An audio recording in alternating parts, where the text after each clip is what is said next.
frame? Oh yeah, we saw it. Yeah. Look at that. Oh, I'm gonna give my secret away, dude. Fuck that. Oh, there secret scent, boy. Yeah, there you go. Oh yeah, we took the guy out. Okay. That big ass lamp. You know what that is, right?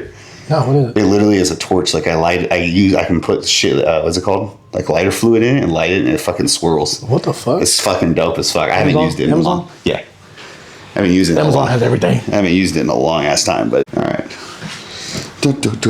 Oh my god. So the white socks do look better. I told you that. Yeah, with white shoes, you have to wear like white socks. I think you don't like dark shoes. No, I should wear black. I'm just a black. I'm a black, like all black kind of guy. I can wear black. I can wear white socks. Yeah. Or white shoes. I can't do it like. I think I was always so scared of being too pale because for years I never went outside. Yeah. Not technically, but I just didn't. So I was like, it was like a matching color. Now I have an offset. Bro, you come out here in black socks, I'm making fun of you, bro. I ain't gonna lie to you, bro. You ain't gonna make it an hour with me. I'm gonna make fun of you the entire time. It'll be fine. I don't even have black socks. I ain't gonna lie to you. At all? At all. Nicole has all the black socks. I don't wear any. That's actually kind of crazy because I have like all, like at least like not the, what do you call it, like the crews. Mm-hmm. All of those are black. Bro, I have one pair of gray socks. One. All my one. Everything else is like white. Actually, I can say, well, no, I have gray low socks, but I have like, but you don't see them. Yeah. But I have the crew gray ones, but there's only one pair and I never wear them. I only wear them when I wear boots. You ever go sockless?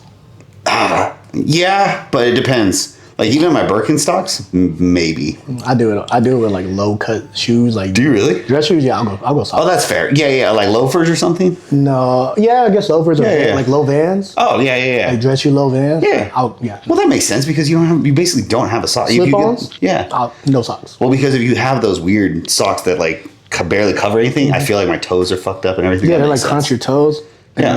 No, I don't like those. Yeah, there's one lady was like, I was at the mall and she was like, you can get I can give you some low cut socks. I was like, nah. They always do that at Journeys. Yeah, Journey. Yeah, there it is. I was like, you need some socks. We got like a sale for whatever. And I'm like, no, I don't need those. Yeah, no, I'm actually not wearing any. So, yeah. All right, episode 2. We're back. C&J talking about to grind our gears this time. Actually, yeah, we're gonna get some arguments going probably with these, but it'd be fun. But first, how was the week? It was good. I mean, it's one of those things, bro. Like, again, kind of contest prep season's coming, so it's just loading. Now everyone's starting to get the groove of things. We're hitting that like 15-ish weeks out. I got one coming in. Well, I have Mallory doing 1 in 12 or 10 now. Yeah, coming up on 10, I think. Yeah, she's 10, I'm 11. Mm-hmm. Yeah, and then we got 11. And it's just everyone's moving now. So it's that fun part for me. What do you call it? And then obviously with the pod, just trying to figure out. I haven't edited on my laptop in years. So figuring this out was like a trick, but I figured it out finally and I was like, okay, we can get this. So we're going to just moving and improving, bro. You know what I mean? What about you? My week was good. Just really worked all week. Went home, let Apollo see the grandma and my sister. So it was fun. They had a great time. Apollo's your son. Yeah, Apollo, my son. Yeah, he's 3 years old, light skinned, just pretty. Pretty. Just a pretty baby, bro. He is pretty. I took him to the baseball game the other day, like a little kid's baseball game. Mm-hmm. And a lady was like, "Hey, she's pretty." I go, "It's a boy, but thank you." And she was like, "Oh, I'm so sorry." I was like, "It's fine. It's fine. We get it all the time." It's got longer hair. The long hair. Every time, bro. It's always a pretty eyes and long hair. They're like, "She is so pure, beautiful." I'm like, "He's a boy." But he appreciated it. At least you don't get annoyed because some parents be like all pissed off about it. It's fine. Like, I mean, it's cool. It don't bother me. And then he's like, he's like, lollipop? And she was like, I don't have a lollipop. Like, because she had one. So she gave him like a candy. And after that, he was, I was like, well, thank you. He's hyper, right? He's a hyper child. Oh, my God, dude. Man, I literally watched him run up and down. We was upstairs. He went from one room to the other, yelling, screaming, laughing by himself. Just having fun. I think awesome. What he does, he dives into a bed. So he'll dive into the bed, take off down the other room to the other room, dive into that bed, run back, dive into the other. He'll do that all day. You know, honestly though, I get it. I would 100% get it. I did that, but that's like our version of like jumping on the bed. Yeah, jumping on the bed. Yeah. And like when I used to stay at the apartment, he had a bed on the floor because I broke the bed frame. Yeah. And dude, I mean, leave his feet head first into the cover, get up, run back, look at me, go ready, set, go, and then take off again. Boom. First. So he had fun. Other than that, everything's been fine. Kind of just going from there, trying to get a little normalcy since, the passing of my dad. So we've been trying to get a little normal with that.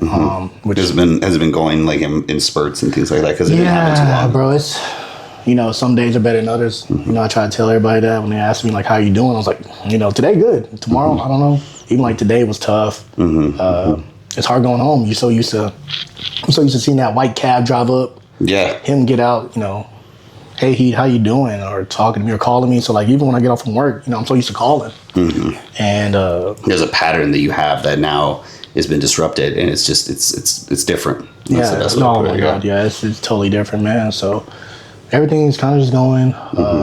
We're being okay. We're gonna be all right. Our family's gonna be all right. Just kind of take a little bit. Well, the thing is with that kind of stuff, man, I think people don't recognize this unless they've actually lost a parent. Because I lost my dad a couple of years ago, and no matter what happens, or you think of the past, or all these different variables kind of come in, at the end of the day, there's still somebody that there's a key part missing from you, and it's how you handle that and how you guys grow through that. It does change a lot of perspective. Joss can speak the same because she had lost her father a few years ago as well, and it changed her whole entire life from a lot of different variables. And it never really gets easier. It's just a matter of kind of like how you move day to day. You know what I mean? So, it's a good thing that you guys are at least able to bring it together, and you're not stuck with it alone or doing that. You know what I mean? It's, That's what, you get it. We were here almost at this part last year. My mom had the stroke during prep. Yep.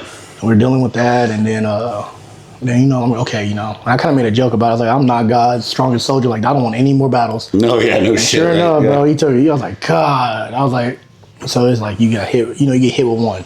My mom had the strokes, she's doing better, thank God. Yeah. She's doing better. We're working, she's working towards getting outpatient therapy. Oh, that's good. Yeah, so we're moving with that, and then my dad passed, so it kind of took her back a little bit because she was just sad for like weeks. Oh, yeah.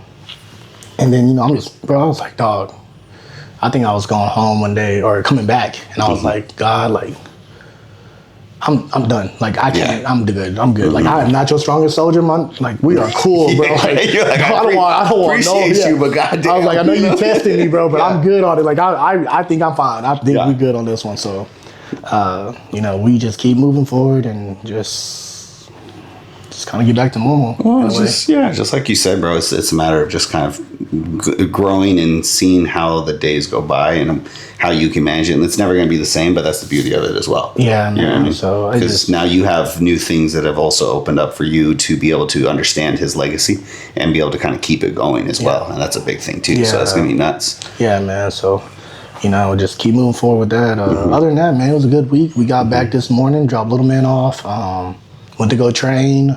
How's your training been? Because so we're in prep for the Adela, and then we're going to go to a national show. So we're just kind of doing the little test run with his new size. So how do you feel now that we're 10 weeks? 10 weeks. Yeah, 10 weeks. Or 11 weeks. 11, excuse me. 10 weeks next Saturday. Been good, man. We got introduced to Corey. I don't know his at, but Corey, appreciate you. Yes. He's been solid. His training's a little different. I'm so used to balls to wall, like just going. And he kind of brought it back a little bit. And hey, man, we're going to pick, I forgot how many movements I have, maybe 4 or 5. And it's like, hey, we're going to go crazy on these, and that's it. Then you're done. Get out. So it's been really cool. It's changed a lot. I think it's healthy. For health benefits, it's been a lot better for me. Yeah, for sure. Well, because, the thing is that people don't know at home, last year, or last prep in general, I think we've talked about this briefly before, maybe on social media or whatever, but your first prep was rough. You had rhabdo, you had a bunch of stuff going on. We came into the prep last year, and that was the first time you and I prepped together. And we really had a lot of obstacles going into this and had to learn your health markers and different variables of the rhabdo, and then how to overstress and how to not overstress your body, along with, I think it was the first 2 weeks, you dropped like 12 pounds, just like that. And then just all these things learning. But into the off season, we really stayed on top of it. And this was the leanest you'd been, healthiest you've been, starting it from a blood work perspective, and all that. And with all that entailed, and you dropped what, 4 pounds? Yeah. You lost 4 pounds this week. So it's like, there's sometimes you don't need to make any changes when that happens. It's just, let's just keep coasting and see how your body does with it. And with the training, that makes a big difference too, because we had to stop training legs completely 3 weeks out. No, it was like 5. Was it that long? It was like 5. Right. I was like, we just cut it down to 3. I think I was a Bulgarian squat. That's right, yeah. A leg extension, a hamstring curl, and we called it a day. And I was like, okay, that's good. And the legs came in just great. It just, you're so used to training so hard, and then we're like, hey, we're gonna cut back. Like your body's under stress. Like just give it time, and it ended up working. I mean, we look pretty damn good. We look fucking good, yeah. Especially with everything considering, and then especially with me being because Joss was turning pro at North Americans that same weekend, and we didn't plan for that. But what USA's didn't work out, and we were like, oh shit! And then I'm in 2 different spots trying to peak all. It was good, it was great, but it was definitely like oh man, okay, we got to do this, and I really wanted to make sure you could bring your best, and you did. And now this is going to be even nuttier. Oh yeah, I can't wait for this one. It's going to be fun. So we just keep going. Whatever we're doing, it's just working. Looks great. Corey's been awesome. Different type of training. I loved it, but everything's been growing more. He's very meticulous. On top of you. Dude, like he'll stay on top. Like I'll send him a video. Hey, correct this, send it back. Perfect. I'll send it to him. Okay, you got it right. I'll send another video like maybe a incline press. Okay, I want, don't flare your elbows so much, or hey, that's beautiful, keep it there. So like, yeah, he's been really good. Training wise, he's awesome. Yeah, I give him props for that for sure, because that's not like the least fun part of for me. I enjoy the science of the food, the training, the supplementation, the gear. I love that, and the puzzle pieces. The training, yes, I love training. We all love it, but creating training programs and perfecting and stuff, it's not my favorite part of the online training. You got hard-headed people, I understand. Like, you sit there oh, I have to correct this RDL for the 1,000th time. I get it, bro. But it's crazy because I'll get a voice message from him I think I wake up at 4 a.m. to get ready. I sometimes get him at 3:30. I'm like, ain't no way he's up. And he'll be like, hey, what do you say? Hey, big guy, your chest press looks good. I love the way you're going down slow, controlling the weight. Good pause at the bottom. All that looks good, man. Great job. And then I'll send a video next week, same thing, a random day, hey man, I was looking at your RDLs, and we have to wait too far ahead of us, or something like, we need to hinge back more, or something like that. And I'm like, dude, he does this for everybody. That's cause I get him, Nicole gets him. I think her whole team works with him, so they get him. He has clients, and so the fact that he just takes time out of his day to look through that, hey man, I give you props, because that's kind of how we are with our online clients. It's but I think it's kind of like Seneca with training Joss. Like Seneca trains people in person only, and I give him props for that, because there's certain people that don't want to do that. It's exhausting.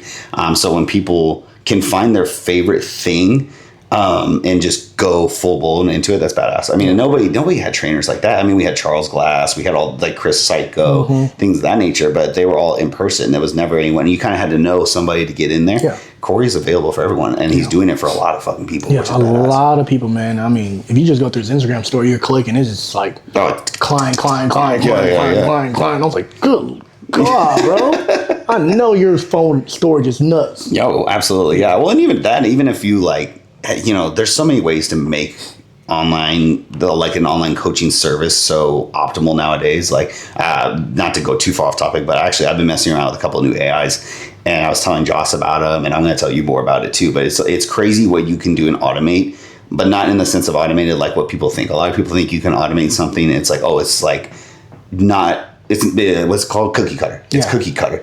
And it's really, it is if you let it be that way, if you're trying to just be somebody who's pulling money and stuff, but you can really dedicate some time and create something that helps your people really be more efficient. And then you put your personal side to it, and it's donezo. Yeah. You know what I mean? I'm not full into that yet, but there's a lot of stuff that I've seen with his programs and other people. And I'm not saying that I know he does these things, because he might not, but there's a lot of coaches that do similar things to what he does, that if you have a rhythm and find something with your business and can bring in more people and get them good results, it's nuts. Oh yeah, and once you start getting results, to me, it's if it's not broke, don't fix it, right? So if I don't think he changed my plan except once, and we just added more quad, right? Yeah. Other than that, no, we just it's same old, and you just progressively overload with it. So I might do 10 pounds one week, might be a 20-pound jump next week, and we just keep progressing with it. Yeah, doing it. If it works, hey, I'm not mad at it. Let's keep rolling with it. So it's one thing I am going to talk about this week alone. I did see something, and it wasn't. So we kind of go over some different topics of what we want to talk about it. Huh? Just the one? Yeah. Because I was and I was looking at it. I didn't put it in the notes, and I'm going to go back and put it in there, but. I saw a video of somebody, and I sent it to you, and somebody was making a point, and basically the video is this gentleman, he comes out and he says, it just grinded my gears, right? It's just, blood work is a scam. Yeah. So kind of going from the training aspect of what we were just talking about, and how high level trainers and coaches work, right? Then you come into this aspect, and I hear this person who is saying, basically, long story short, he comes out and he says, blood work's a scam. If a trainer is asking for your blood work, he's only trying to push you into steroids or pushing you into somebody who knows steroids or peptides. You know, he was making a point, like, if you have something wrong with you, you should go see a doctor. Yeah. You shouldn't have to see your trainer and this, that, and the other. And it bothered me in the sense, maybe not to an extent of like anger, but more so in the annoyance, because it's like, that's just a very low scope. And to me, blood work is extremely important to learning somebody's health as a trainer. You know, it doesn't mean we're going to fix it. But to me, especially like me, you, our friends that we have that are trainers, Corey, like, we need to know these things on a little bit of a deeper level. Now, personal trainers that are kind of like in that spectrum of having like a certification and they're kind of limited, that does make a little bit more sense, because they're not allowed to give out specific meal plans, not allowed to give out specifics of certain things. So I can kind of understand that, where if you're limiting yourself to that, which we don't. So it just, and that's a whole nother conversation. But I still think, even if you know, like, let me ask you this. What do you think of that, like, that tangent of it? Like, do you think that blood work really matters to your client's success? Do you think that it could be a scam? No, I think, because if you're doing everything you can for your client, right, and say you have a recommendation for, a meal plan, whatever, right, you got them going, they're doing the meal plan, they're right on, they're hitting it right where they need to, and they're like, Coach, I don't see progress. We need to get our blood work done, because there might be something hormonal that is causing you to not be able to lose weight, gain weight, whatever it may be, right? And as a trainer, if I'm pushing you and we're working hard and, you're following the plan, you're doing everything right, now we got to see what's wrong. It could be, something else. So if you going like, hey, I might recommend it to, older men, older women, like, hey, go get a blood work done. Let's go. You need to see. Let's just see. Yeah, let's just see what's up. Yeah. Most times, like always, low tests or women, like, estrogen levels are too high sometimes. Yeah, high or low, one of the two. Yeah. And then they're like, what do I do? I'm like, go talk to your doctor. Or even digestive issues. Yeah. Go talk to your doctor. And usually, if you ask for blood work, your doctor's going to recommend you something to get it level. Yeah. Well, most of the time, they're going to do a full panel. Yeah, full panel. They're going to, because they probably don't know, or they're like, hey, my trainer wanted this or whatever. And I've actually, in my time, have had issues with doctors having issues with me asking for these things. But I think it's more so from the scope of, like, they think I'm going to try and do something about it. And that shouldn't be the case at all. No. Because the thing is if you're getting blood work, I'm just going to speak on myself. I can only really speak, and but for myself, if, like you said, if you have somebody that's doing everything they can, and I've been in this position because I've had hormonal issues, I've had gut issues, you've seen me had to battle the gut issues. I've been through contest preps, and I was eating as clean as I could. I was getting bigger and all this stuff, and then all of a sudden I start getting fat out of nowhere. Yeah. And it's like, that was the hardest I've ever dieted, the hardest I've ever done this, and it's like, that should have no reason for that. So I've been in that shoe where I go and get blood work, and now all of a sudden my testosterone, instead of being 600, 700, 1,000, it's 2 or 180. Yeah. And then my estrogen's gone, or my cortisol is high, or whatever, or my thyroid's low. And now everything that I'm doing in the physical aspect to my discipline, not that it gets thrown out the window, but it just doesn't go anywhere because internally you're not mechanically moving. Yeah, you're stalled. You just stalled out. Yeah. Yeah. And so, no, I think if you are, doing everything you can, yes, get blood work done. And you don't have to, your trainer shouldn't tell you, like, exactly what to do. It's not in our scope to be able to tell you, like, hey, do this, this, and this. No, I'm like, hey, whatever your doctor recommends, talk to him and see. And then come back to me and let me know what he says. So we can be on the same page of, like, okay, maybe I am pushing you too hard. Let's pull back a little bit on the training. Cortisol levels can level out, or CK levels. Mine are crazy high. And there's times where I'll get them checked. And then, my doctor will be like, hey, let's take it back a little bit. I'm like, hey, man, my doctor said we need to pull back a little bit on training. Hey, that's fine. I'll do, Monday, Wednesday, and Friday or something. But that's another scope of what I'm kind of talking about too, is that I have a team of people that I can consult with that we create a game plan. Yeah.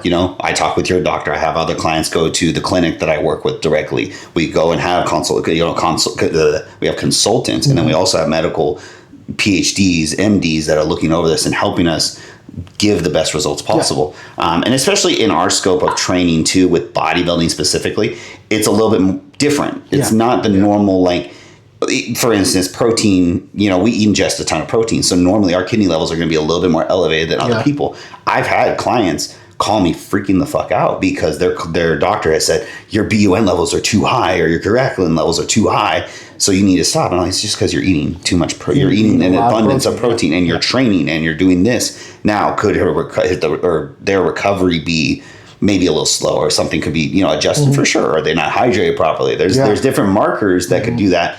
But even for myself, when I got my blood work, what was it now, almost a year and a half ago, when I found out my digestive issues, I wasn't absorbing shit because I had really bad. Long story short, I had acid reflux so bad that I was taking pills to suppress it, but I wasn't creating anything to help good bacteria come back. Yeah. And so then I wasn't absorbing. So which means that even when I was on testosterone replacement therapy, when I was trying to train and eat properly, all these things, nothing was working, and I couldn't get results for shit, or I would only get to a certain point before my body gave out on me. And it just.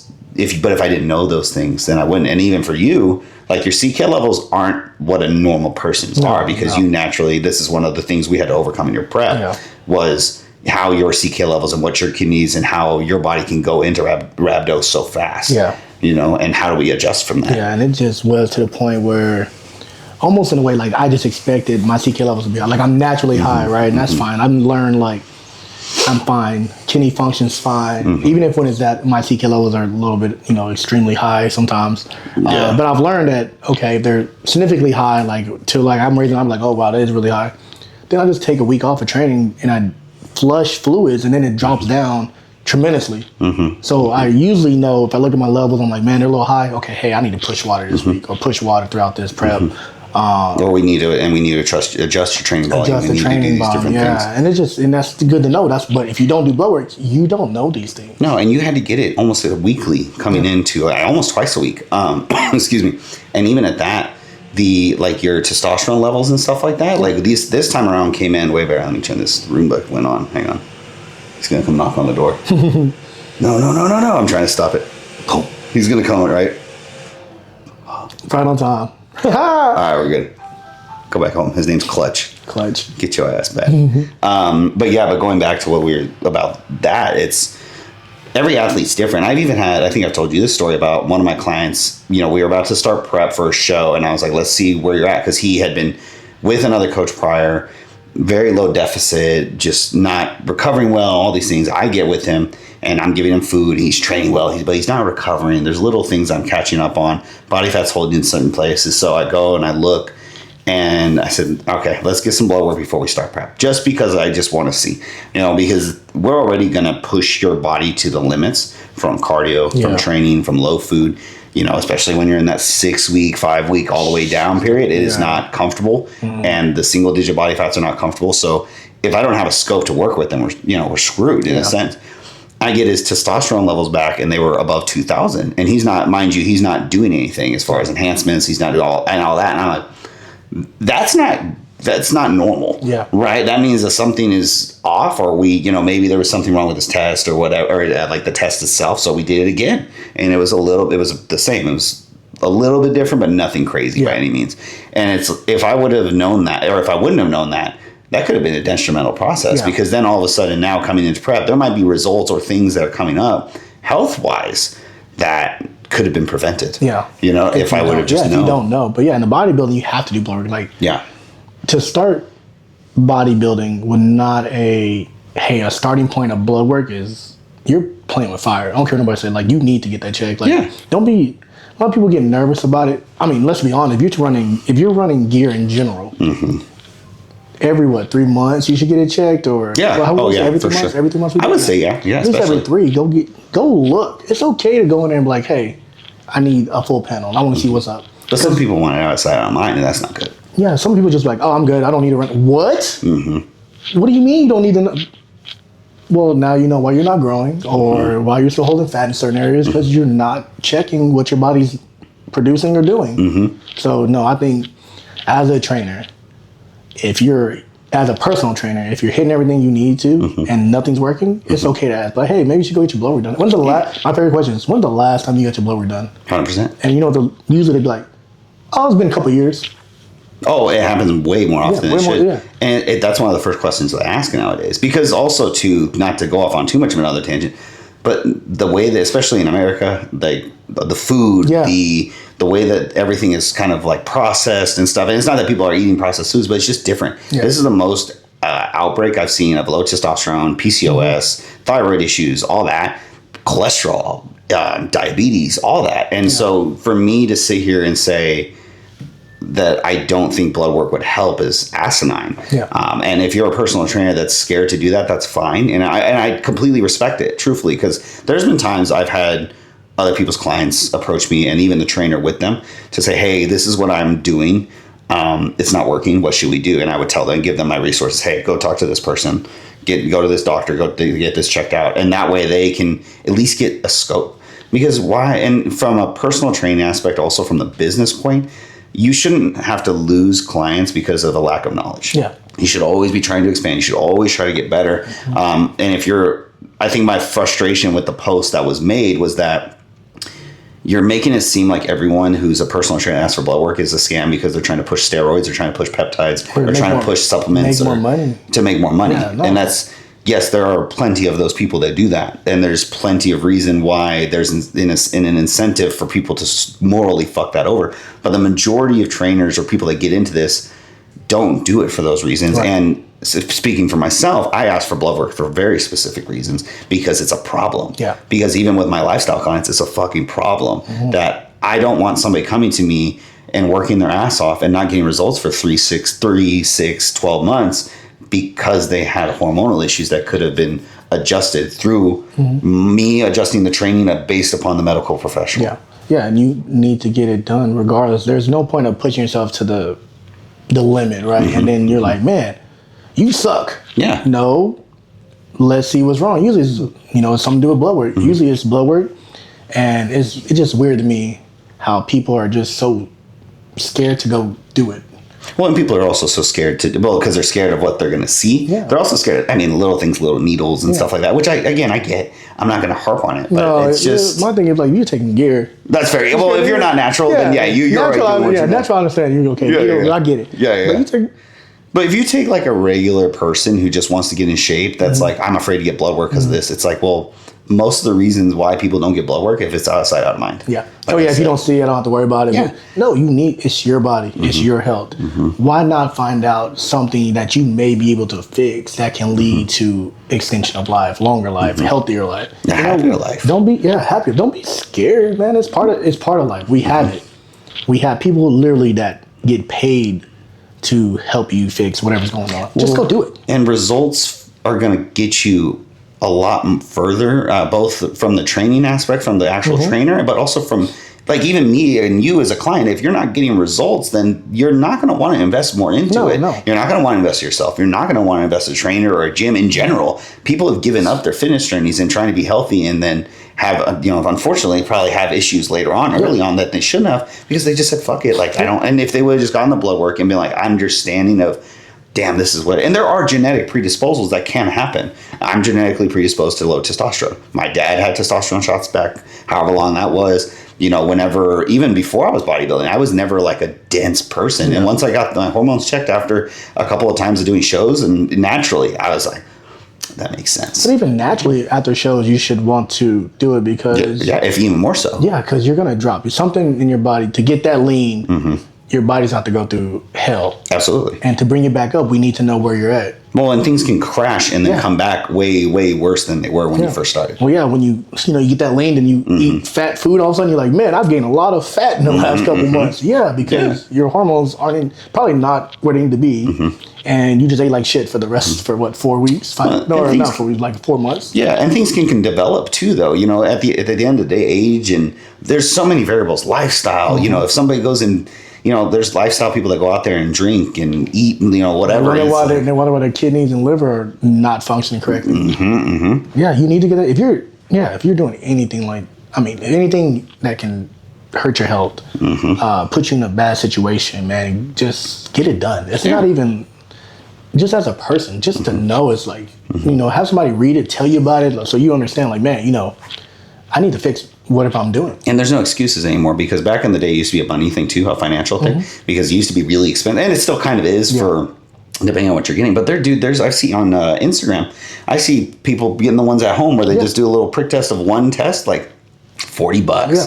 You know, Set it off. yeah, just send it off and it's good. Yeah. Or you can go through one of these, what do you call them? The testosterone clinics or any of the hormonal clinics. Yeah, and they'll do different packages. Like I know one like Merrick Health does, like they have a shit ton, and that's a really generalized one. They have a shit ton of packages. You don't need to just buy the biggest male comprehensive or women comprehensive panel anymore. You can buy like specifics. Little ones that you want to, look at for sure. Oh, let me look at this. Let me look at this. And most of them give a consultation for free. So then now you get, not only are you getting the work, you're getting somebody that's going to look over it. And now you can actually integrate that in with your training and your results. Yeah. So it works out. So a scam, no. I think as a personal trainer, if you're doing everything you can, maybe blood work you need to check for blood work. Yes.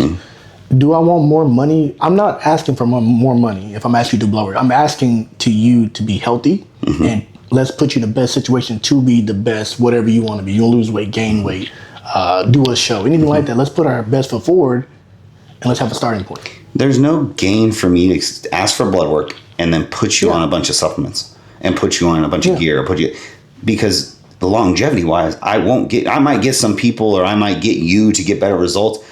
But at the end of the day, your purpose as a personal trainer or a trainer in general, coach, however you want to put it, is to bring results and allow to change somebody's life and put them in a better position than they were before. Exactly. So the trainers that are out there that are scamming people, because there are those, they're pieces of shit. And they're the ones that are going out there and profiting off of people. And we all know those that go out and say, oh, I only work for first timers for shows, or oh, I'm the only one, I only work with lifestyle people, because they want to just rake in money. They don't go anywhere. None of the people like that are successful because they end up getting a bad rep for bad coaching. Yeah.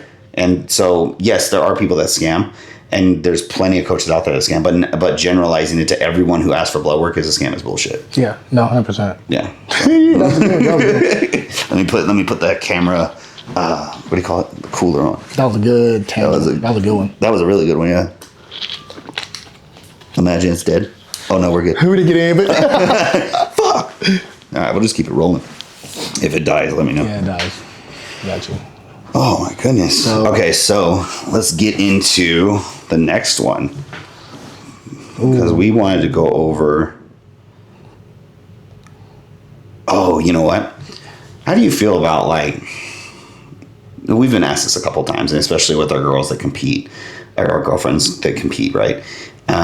Sexualizing like the wellness or the women's divisions in general. Do you think there is maybe an over sexualization when it comes to the women's bodybuilding divisions? Because compared to the men, maybe the men's physique guys get a little bit of rap, right? Because they're the pretty boys. Yeah. You know what I mean? But I mean, we don't get that because as open men, like, or not us, but like if we are doing classic physique or open bodybuilding, like most women aren't looking at that and going, oh my God, no. The girls have different poses, different suits, all that. Like, what do you think? Do you think there's a lot more sexualization in the female side of bodybuilding? This is a touchy subject. I know, but So my thing about game on, motherfuckers. Yeah, game on, bro. So with the wellness and bikini, you get a lot of it, right? Because of the poses and the glam that comes with it.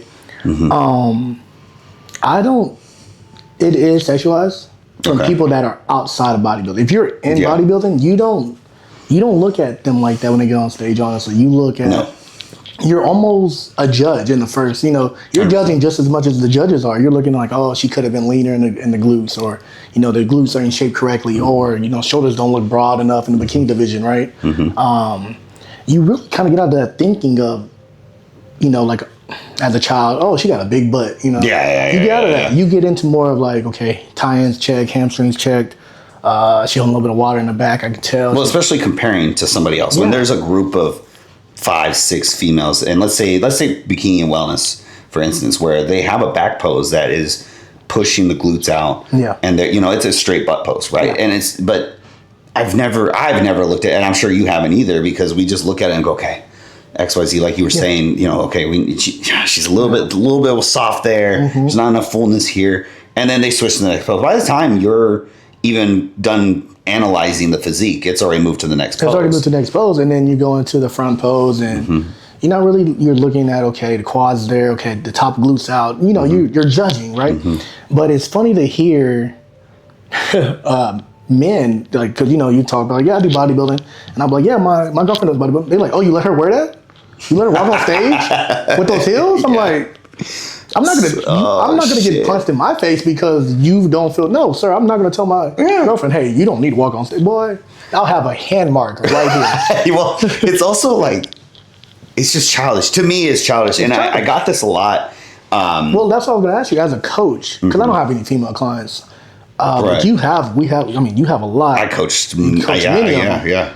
And have you ever had a boyfriend going to be like, hey, I don't know if we want to do this. I'm not really comfortable with my girlfriend, wife, significant other posing in a thong, pretty much. Right. Like, you're in the thong. So I have, and I've had 3 significant, let's say, issues. And it wasn't necessarily with me. It was more so that the boyfriend or husband had no understanding of what was entailed in it.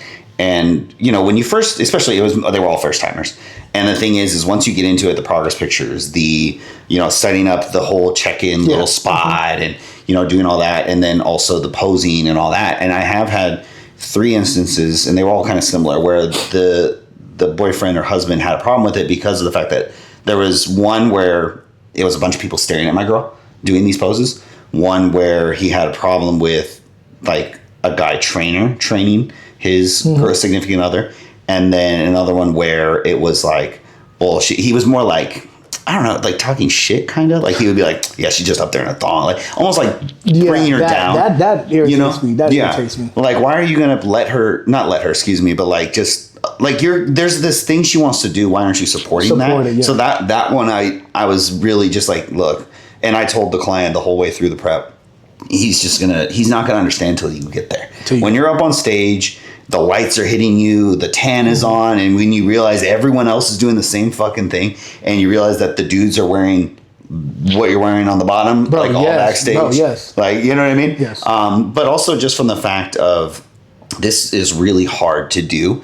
And the other 2 guys, when it was, so like, even for the instance of the guy having a problem with having a guy trainer, that was an interesting one, more so because it's respectful for us to earn their trust. And I think that's a really big thing that trainers don't really talk about, is especially training females specifically, because it is hard for, and I'm sure you probably will, because your girlfriend trains with a male. Yeah. So it is a vulnerable state for a man to kind of know that they're sending pictures and whatever, but you can't look at it in that way, because I'm actually picking apart the physique more than I could ever imagine. I don't look at bodies the same, and there's a professional aspect to this that has to stay intact. And that's what I explained to him, because we ended up having a conversation the first time we met for posing, and he was really cool about it. And it was just like, man, like, I didn't even think of it like that. I was like, nah, bro, like, we're here to do a job. Yeah, it's a job. It's not people just getting pictures of women in thongs in a butt pose. You're trying to get them as lean and competitive as you can for that class, whatever that class may be, right?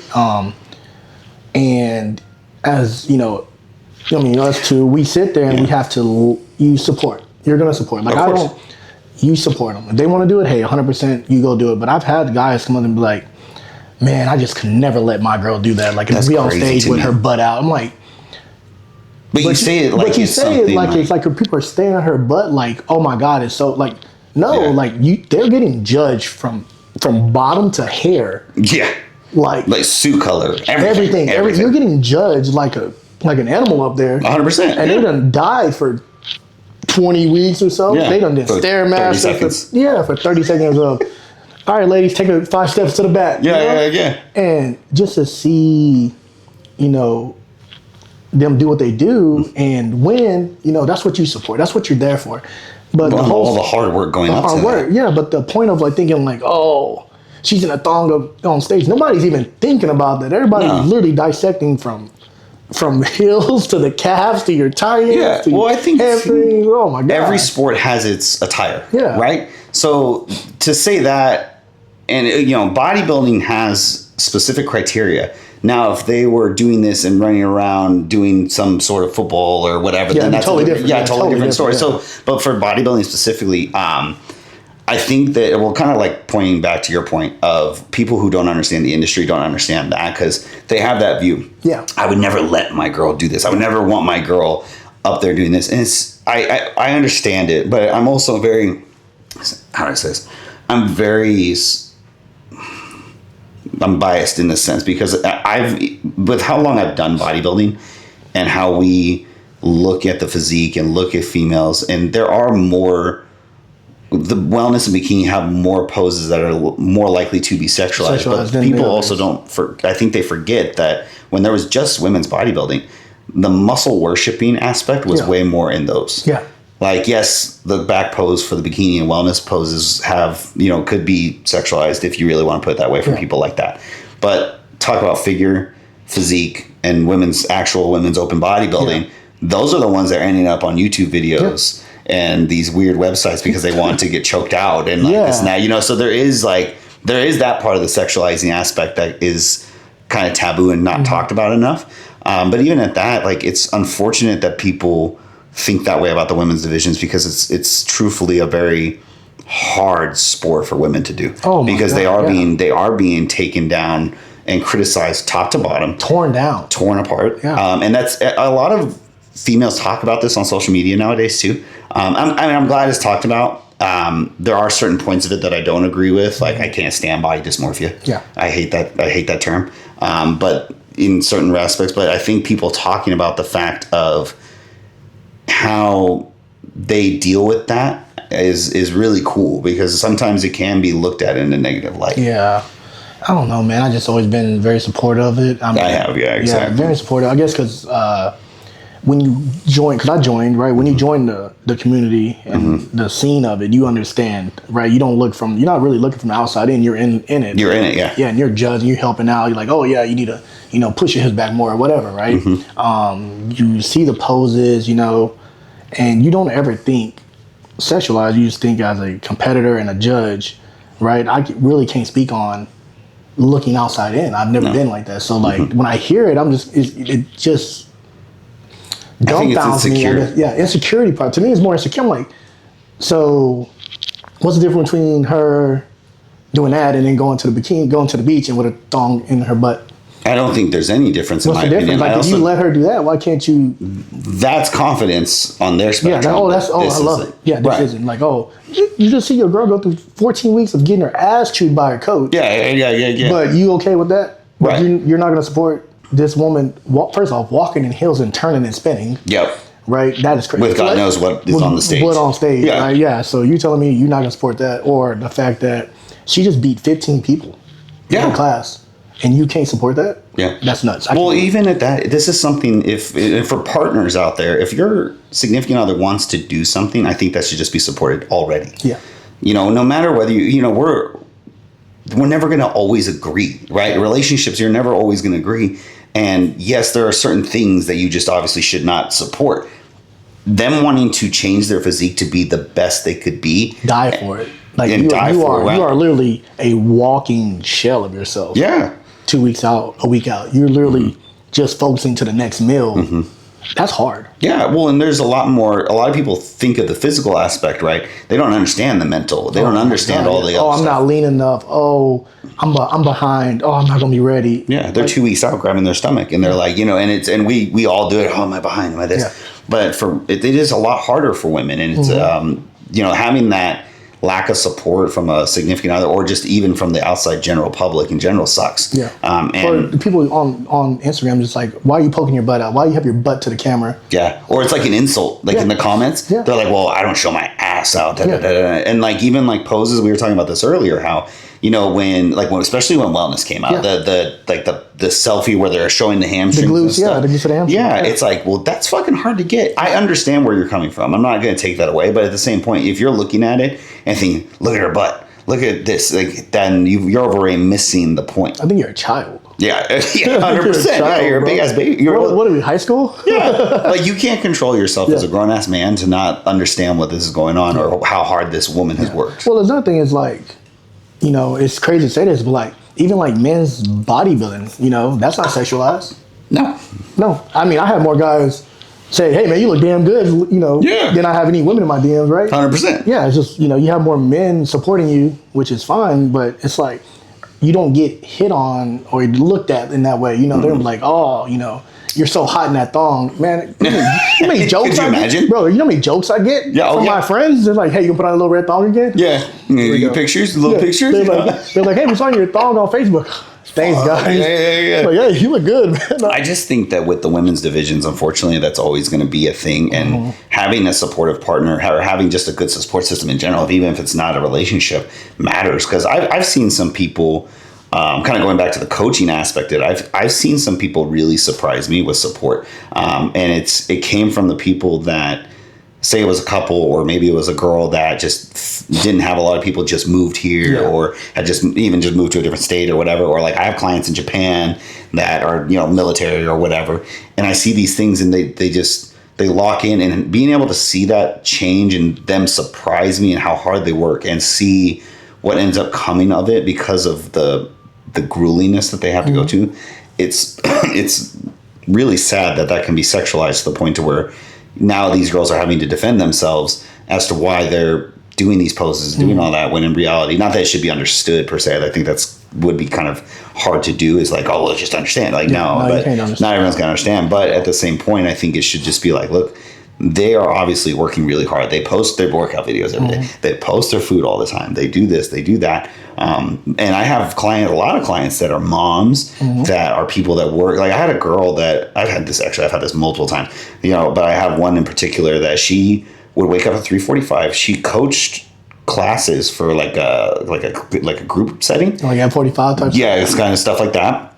Until 6 o'clock, went and took her kids to school, went to work from 8 to 5 or 9 to 5 or whatever, came trained with me, and then would go back, do her cardio and do whatever, and then she got up and did the same thing every day. Yeah. And that was for years. I trained her for probably 3 to 4 years consecutively, in season and off season, and had no problem getting in shape. So I have no sympathy for people that can't support that, because it's like, shit, they're putting in the work. It's not your fucking place. It's not your place to make a call on how they look or what they're doing, right? But okay, think about this. I was just thinking about this. Is like, okay, so we have wellness and bikini. Bikini and wellness always get the sexualized more than anything because of the glam. They a stage presence in a way. They kind of gotta be dolled up, right? But why not figure, physique, bodybuilding? Like you rarely hear things like, you know, commenting about how they're posing or or how they look on stage, right? But why is that? Why do we? I guess because you'll say the poses, right? But still, they're still in the thong. Well, I don't even think it's necessarily just the poses. I think it's just the fact that it's more feminine. Especially at the pro level. Yeah, but they're still in thongs. They still walk around in heels. Yeah, but they're more muscular. It's more obtainable. It's more catching to the eye. And I'm not saying that doesn't make, you know, women who do figure physique or bodybuilding more attractive or less attractive. But the thing is that when you take a feminine, you know, the reason bodybuilding went this direction with this many divisions in the women's categories is because they wanted femininity to kind of come back. Because women's bodybuilding had gotten really far. Yeah, they were swole. They were getting big. They were starting to get too masculine. They were starting to notice health risks, all that stuff. So I understand that point, but it doesn't mean that those other divisions are more feminine, but they do have more feminine poses. Right. Even like Fit Model is now around, right? So they've even downsized that even more so. So I think that they get more heat because they're a small. I mean, you think of how do I say this without getting canceled? I'm like, because the thing is when you you're going, dog. I know. When you think of like a feminine aspect, right? You don't think big, hard muscle. Yeah. You think soft tone, gentle, aesthetically pleasing, right? So the thing is figure down, in my opinion, is that. Figure is the more muscular version, but it's symmetrical. Yeah. It's aesthetic. Yeah, and they do judge off how you look. There's no poses. Yeah, there's no hard poses. It's quarter turns. So I think that taking the symmetry of a more muscular physique, but nothing there's not like a limit, or there is a limit, of that can actually get blown out. Right. I don't think physique or women's bodybuilding, because basically they're 5 pounds from being each other's classes. Yeah. Right. But when you get down from figure down, it's just more feminine. And so then, of course, you get more women wanting to be like that. But then you also get the aspect of them getting more scrutiny from it, because when they are posing, it's a little bit more feminine. It's a little bit softer. It's more from an immature male's perspective, they're looking at it and going, damn. Yeah. You know what I mean? More appealing to the eye. Yeah, of course. Yeah. Because if you got if you took a wellness girl or a bikini girl or whatever and did that shot like a selfie, and then you get a big bodybuilding, open bodybuilding girl, and even let's take social the pros. media. Like now we're talking like the social media aspect of it. Like, the girls want to be like the wellness, like the bikini, right? Some of them want to be like figure, right? So being glammed up, pretty. They want to be strong and sexy. They want to be strong and sexy, right? So social media wise, you post that's what people are going to feed into, right? So that's when the girl's like, I want to be like that. Or the guys will be like, man, that's really hot, something like that, right? And that's where you're getting into more with the social media stuff is like, glam, beautiful, sexy, sells. And that's, technically you're sexualizing women like that. It's like, oh, this is going to sell a product if she's pretty. She has glam. She has curves. Well, I think you can get into from the business aspect, you get into the nitty gritty of what you want your brand to be. You know what I mean? But I will say that you'll see, we see it now. Well, actually, no, we do see it now. We see more people on the female side of things being pushed through brands because they're muscular and good looking. Yeah. And even the influencers, let's take completely the bodybuilding aspect out of it. Influencers are trying to be more muscular now and more toned and more fit. And, we were talking about like high rocks competitions or more cross hybrid training. Like, there's fit, good looking women that are being pushed out into the internet and pushed out as a business tool from that look way more. Yeah. Than the swole, the heavy, doing curls in a squat rack type. I just think it's human nature for that to be more attractive. I'm not saying that in a bad way or that it's not admirable. Yeah. Like I can look at that, and most of us as men can look at that and be like, damn, that's fucking badass. Yeah. You know what I mean? And I think if you say anything negative, that's an insecurity. Yeah. But you can take that and take the less muscular and more feminine divisions and say, you know what, that's also kind of hot. Yeah, you just gotta, I think overall, just not looking at them like, I wouldn't say cattle in a way, but like with that look of lust. There you go, yes. Look of lust. More of like just respect what they're doing. Like, correct. Yeah. They're busting their ass just like you would if you want to do high rocks. You want to do football, baseball, any sport, right? You see people busting their ass. And like, good job, man. Do the same for them. Bodybuilding is hard. Yeah, absolutely. It's hard. And then you got to turn around and do that in heels. You got to flex in heels. Bro, I have a hard time flexing with bare feet. Right. Well, and not only that, though, you take it and you take the feminine aspect of it, and it's the whole body, the whole women's bodybuilding on all divisions is to be strong, feminine, and muscular, and all those things. Is fierce, exactly. Fierce, yeah. And we need to, how do I say this? Not we need to, but we want to highlight that, and I guess we kind of need to. We need to highlight that aspect. It's called confidence. Have confidence. And even if you don't do that, have confidence in yourself. Don't be afraid to make that post or post that picture or show that you've been working hard, right? Don't be afraid of people talking. People are going to talk regardless. So just be confident in yourself. And I think that's what women's bodybuilding or the overall categories are doing. They're pushing women to have confidence. Hey, don't be afraid. Like you working your butt off. You look amazing. Let people know, because guys are doing it in heartbeat. Well, and I think that it is. I think there is a standard that has been put on women on the fitness aspect that unfortunately they have to talk about that more often now because of the fact that people do get scrutinized on that side. Well, that's why bikini and wellness are. Bikini has what, 30 different height classes? Yep. The wellness are getting up there. It's grown. Yeah, it's grown so much because women want to. That's what people want to see. So they're coming on down. So figures getting not as many.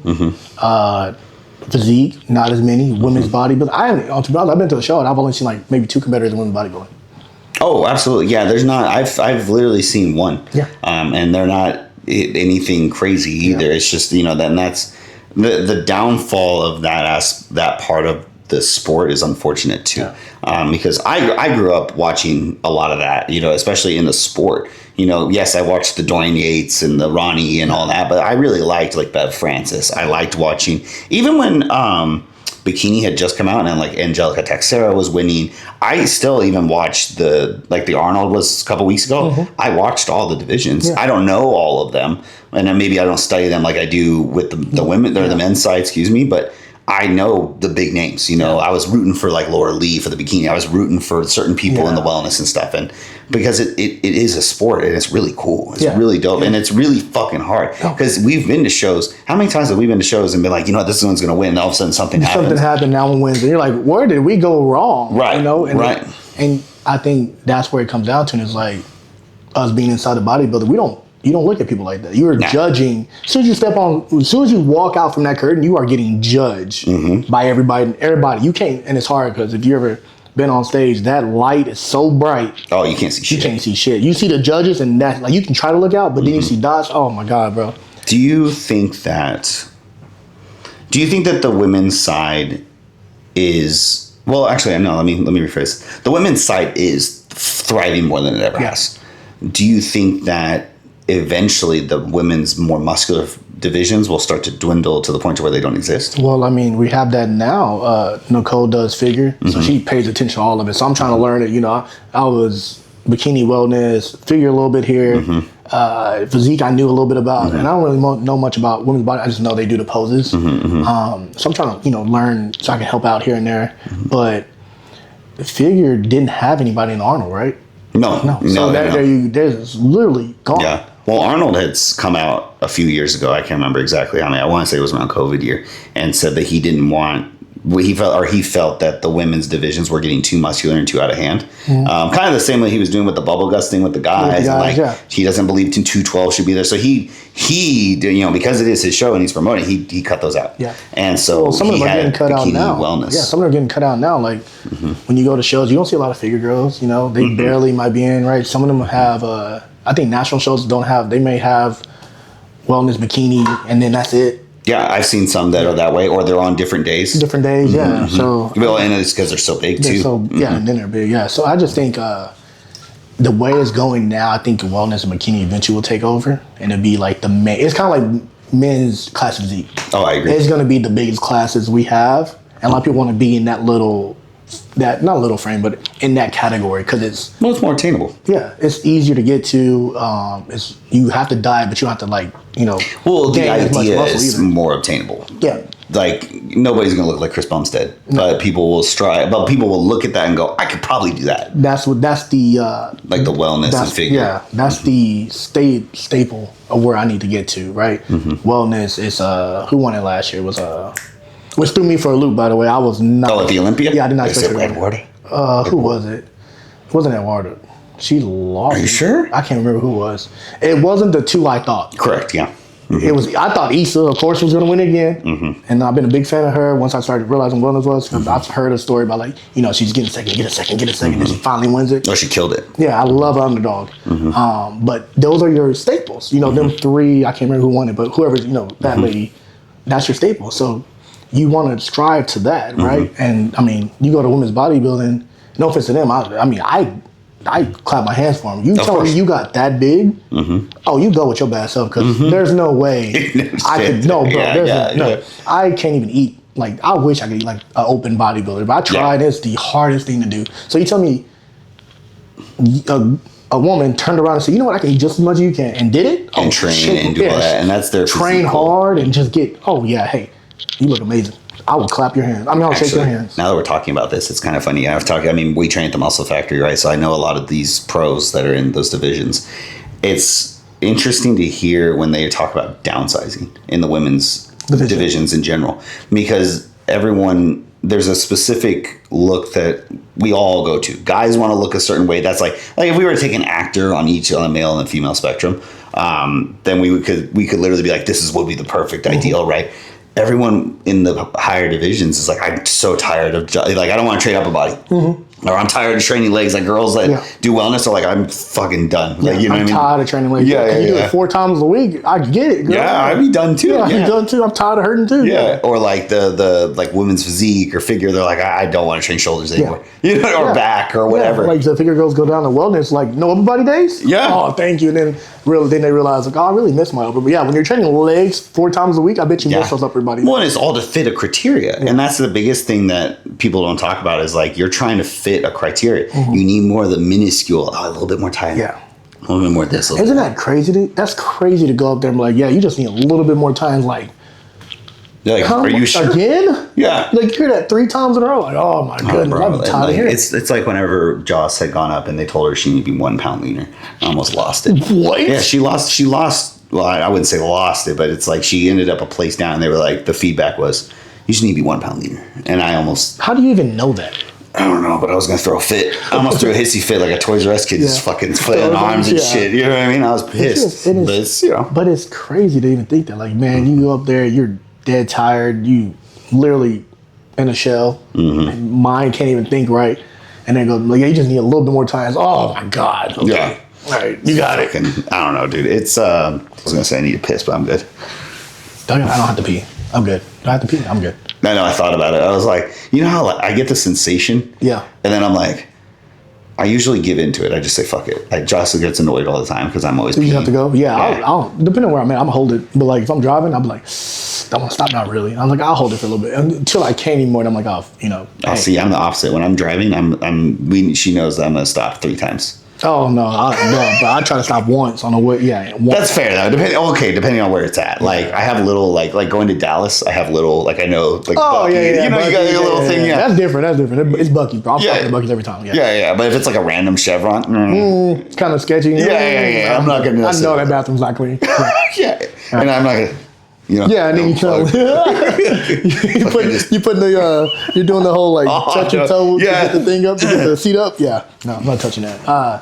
So we talked about what kind of grinds your gears was with the blow work and the scam as a coach, which is the blow work being the scam. Yeah, fuck right. That, so one thing that since I've been in bodybuilding, I didn't know about it until recent was like, and it bothered me not to the point where I was like upset about it, like you, but I was like, that's not fair, right?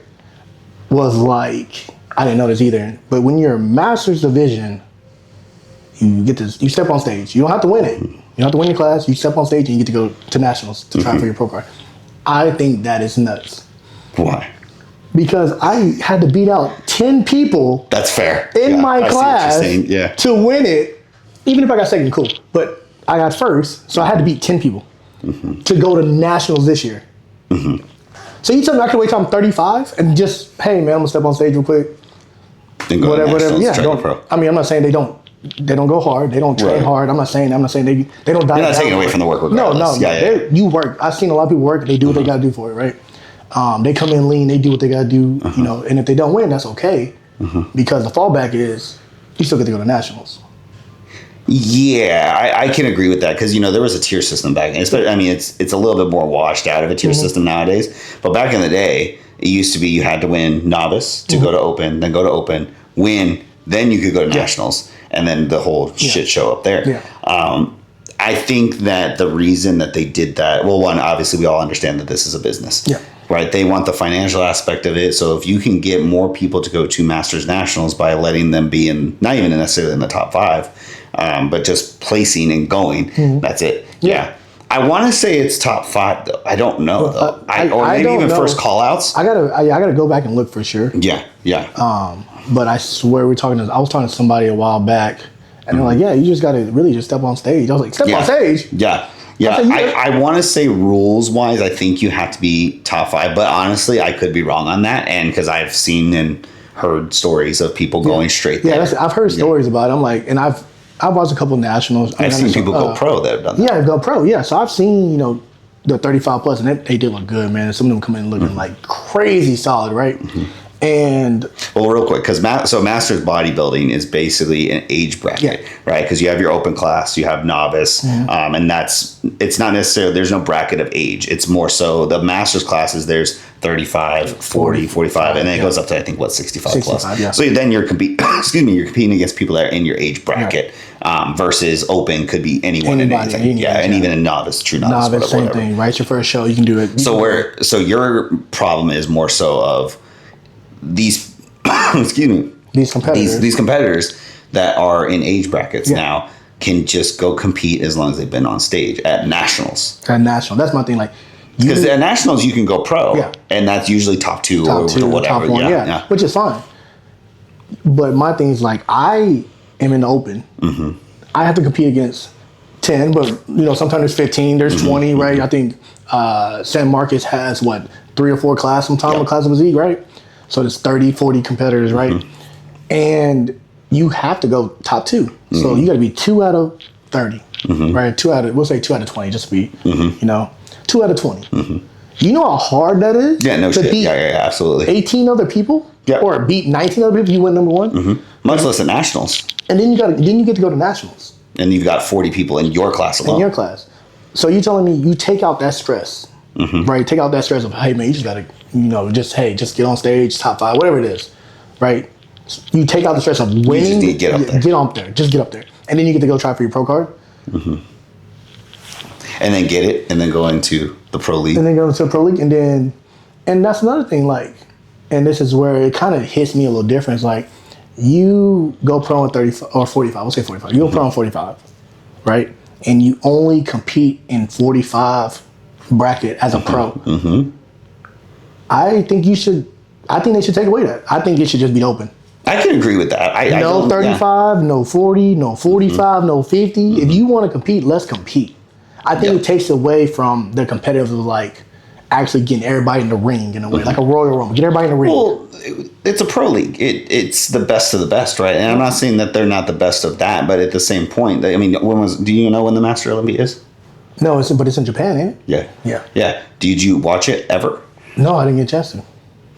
Right. So the thing is from a revenue standpoint, I don't see where it's real. I mean, I can see where it's helping, and there's some hype you can do, like from the Opensman bodybuilding, right? They had like Hidetada. They had what's his name? Oh God, there's another cat. He won it this year. Bald guy, black guy.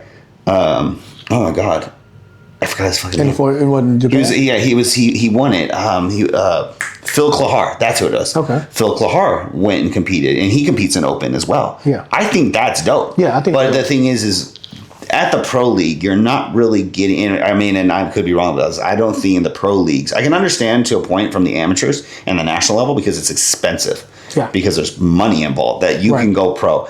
I agree with you in the pro league. I think it should just be all one. Just be open. Just be like, you have your open class physique, you have your 212, you have your bodybuilding. Why are we doing these age groups? I don't, because if I do 35, I feel like I'm only limiting myself to competing against 35-year-olds or to 45-year-olds or 40-year-olds, right? Why not compete against everybody and like see where you really stand? Like that's my thing. As a professional. As a professional, where do you stand amongst the best of the best? Age regardless, right? Just see where you're at. Yeah. I think you're not. I won't say you're not going forth with competitiveness. Like you're not attacking competitiveness. Like you're not scared of it, right? I just think like why limit yourself? Why not really see where you stand on the pedestal of okay? Let's see what we got today. Let me give you a counter argument. What about the people that will say, "Well, I want to compete against people my own age"? Why? Well, no, is it more fair? So you go to the Olympia. You want to go to Olympia, don't you? Like most people, but they have a Masters Olympia. But why you want to do that? Do people? We literally now the notoriety is not the same. No, not the same. So why not compete against the best of the best? You got your, I would say not C-Bone anymore, but you got your Terrence. You got your what's his name? Dino. You got Ramon. You have Mike Ramon. Summerfield. You got Mike. You got all the top Logan Franklin. You got the big hitters, bro. What's the young cat? He's Brazilian too. I forgot his name. Jose. He's that's tough. That whole lineup is tough. Yeah. People know them people, right? Why not go compete against them and see where you stand? Like, you know what I mean? Like, I'm not going to be scared to go against the best of the best. I don't care how old I am. I can agree with you. And I think that there is how do I say this? I think there's an understanding as well, though, that we know that, like, from the non-competitive side, the age is going to take its hit.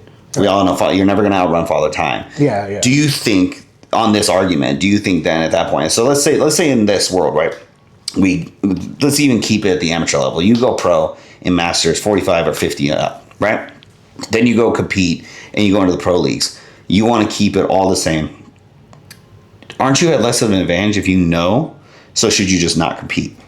Why not? Like if you don't have the legs or whatever, right? Or the back, or things that deteriorate, you know what I mean? Or you just can't train like that. Yeah. Do you think you should quit, or do you think? Because I think that their argument would be, from the Masters is I want to be able to compete because they love it. They love and all the sport that of the stuff, game. right? And do you think that there's just a lack of reality, or do you think that it's more? What do you think it is? So this is what you love the game, right? Say you love the game, you love dieting now, you love competing. What's the difference now? If I tell you, hey, we don't have 45 and up or 50 and up, you got to compete with the open. You still love the game, don't you? I think people would love it less if they knew that they had to go up against open people, because let's be honest, like people pick shows in the pro league based upon who's showing up, yeah. Right. So I mean, I think love should take that and passion should take that. I agree with you. I think they should take that and overstep that. But if you get somebody who's 45, 50 plus and they want to go compete with the open guys or girls, they know young that cats. They call them the young right. Let's do the young cats, right? Yeah. Yeah. And they know that they're going in with a disadvantage. It sucks because it would probably discourage a lot of people. Right. And I think that's their argument. So I do feel that they're playing a little bit of a participation trophy, the IFBB, with this. Yeah. Because not because I'm taking away from the credit from the people or the Masters divisions in general, but at the professional, this is to figure out the best of the best. And if we want to figure out the best of the best of the Masters, that's fine. But you don't get much out of it, at least from the hierarchy standpoint, at least from what I know. Yeah. My thing is, like, as a competitor myself, right? Maybe I'll think about it differently when I'm older, right? Right. But I just want to compete. Maybe not though. Because think about it. Think you're right now, right? You're trying to go pro. And you say you did go pro, and then you stop competing for 10 years, just to see, and you want to come back. Are you going to be less inclined to go as hard because you're because you're going to be up against a C-bum or a rough diesel or as something? Myself, as yourself? Yes, I want to know you. Yeah, as myself coming back, I would compete. I have to compete. I have to compete with the best of the best. I cannot cut myself short to just limiting like. Because I just feel like at the end of the day, I'm like, I'm just the best at 35. I'm just the best at 40. I'm the best at 40. No, I want to be the best. That's fair. Yeah. And if you don't get there, you shouldn't beat yourself up. Yeah, don't beat yourself. My thing is, once you turn pro, you have made it in a way. Because turning pro is hard. 100%. You go to national shows, to national show, you get third, fifth, fourth. It may change so much, and then you finally win it. Be happy you won. Yeah. But to cut myself short after I've done it. Oh no, I gotta compete. This is going to be a controversial question. Do you think a Masters pro card is not as valuable as a regular pro card? And I say regular, meaning an open pro card. Open pro card. Because if we all have known people that have turned professional on both spectrums. Yeah. If somebody gets pro, let's put it this way: if somebody gets a second place pro card, because there are shows you can get top 2 in your class and go pro. If somebody gets a second place pro card in open and a second place pro card in Masters, does it still give the same hold value as a professional? As a professional, yes, because you're a pro regardless, right? Okay. What you do with it doesn't matter more, or is what you do with it matters more? I feel like if you turn pro, right, and you're like, I'm gonna do this, and this with it. I'm gonna get this sponsor, whatever. Cool, nice. I hope that works for you, right? Hope you get it. Hope it works out. Cool. But me, competitively wise, I would have if I get a second pro card in open. Cool. I'll be happy. I'm running tables. Let's run it. Yep. Because you want to prove yourself. Yeah, I want to prove myself. I'm second here, but next year I ain't going to be second, or the next year after, or whatever. But if I turn 45 as a pro and I got second, I'm still, in my head, the same way. I got to get better. I got second. I got to get first next. I got to do this. I just can't see myself limiting myself to 30, 35, 40, 45. I can't. That's right. No, I can agree with you on that. I couldn't see the young cats and be like, and look at myself like, nah, I can't compete with them. Boy, yeah, I gotta try. You gotta put your foot in the water. If you love it that much, if you love it that much, if you love the game, like everybody talk about, I love bodybuilding. I love doing this, man. Compete against the dogs. Yeah, that's what you scared of? Like, you know what I mean? Like, you love the game, don't you? Yeah. You love. I love dieting. I love training. I love bodybuilding. I love to push my body to the limit.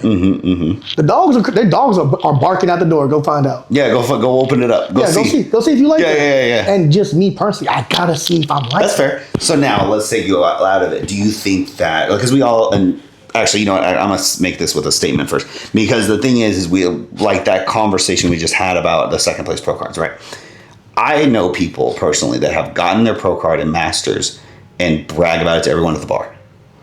See, right, and put it in their Instagram bio and do this, but don't do anything with it. Yeah, right, and that's where I think that's where I have a problem with it because I don't. It doesn't necessarily matter how you turn pro, it's what you do with it. And Joss and I have talked about this. I've talked about it with Roland. I've talked about it with a bunch of my friends and people that are in the sport, even promoters.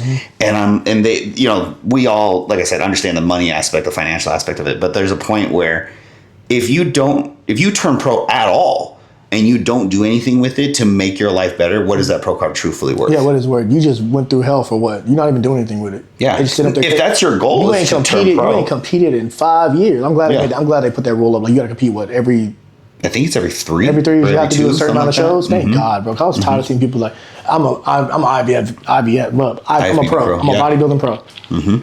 Boy, you ain't competed in 7 years. Yeah. And they haven't worked out. No, in 2. They competed back when 3 people knew what the category was. Come on, bro. Like, go. No, get out of here, bro. Get the fuck out of here. Well, okay. Actually, you know what? That brings up another point. Talking about people who, in that same scope, right? Like, not let's take the Masters out of it. Somebody who has gone pretty far in the sport, like say, like when Men's Physique was out. And or even Classic, and at the beginning when the category was completely different. Yeah, nobody knew exactly what they wanted. Well, now it's evolved to what it is, right? And then now they're not placing well, and all they do is dedicate their life to this, and they keep ending up in the same circle. Do you think that's good at all?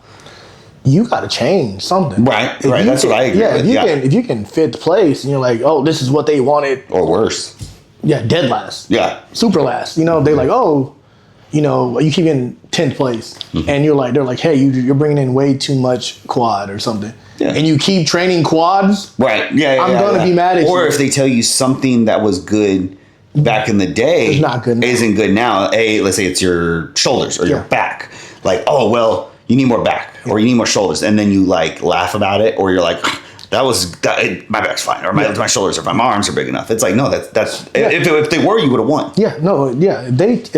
Here it is. This is my biggest pet peeve. If a judge looks at you and tells you, hey, you need to work on X, Y, and Z, and you don't work on X, Y, and Z, I don't want to hear you complain at the next show when you don't win. Yeah. They literally gave you the blueprint on how to win, and you did not want to do it. You know, I think of when that comes to, and not to cause controversy with this, but like at the Wellness Olympia last year, Tiffany Sam did that. Oh, my gosh. She got last at the Olympia.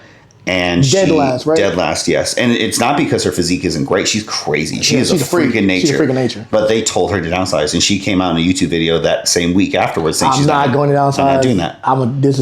These are for my fans and the women that follow, bro. Yeah. Don't you want to win? Yeah. Well, okay, but this kind of goes back to what we were talking about.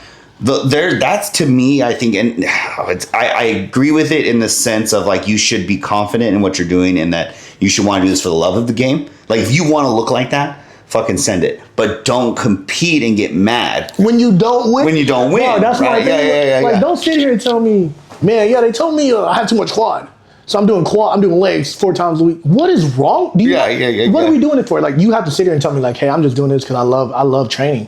Yeah. Okay, then if you compete and you get dead last, I don't want to see a post or you come and talk to me about, the judges just didn't know what they wanted. No, they knew what they wanted. No, it wasn't you. It wasn't you. Yeah, exactly. I hate that emotion. Yeah, man, the judges, they were kind of biased. I think, man, they didn't know what they wanted or, man, I had a young man. Well, I can't tell you how many times I've heard people say. Politics. What do you mean politics? You came up small. It's a subjective sport. You look small. That guy looks big. He's lean. You're not. What do you mean politics? You lost because you weren't you weren't the standard of that class, which is that's what it is at the end of the day. So the political aspect of bodybuilding is interesting to me because especially getting more into it and starting to know promoters and know these things, it's interesting because I even knowing other coaches that are pretty high level, they'll talk about certain teams and certain whatever, and like they're winning these shows, so you need to go to the East Coast, or you need to go here, you need to go there.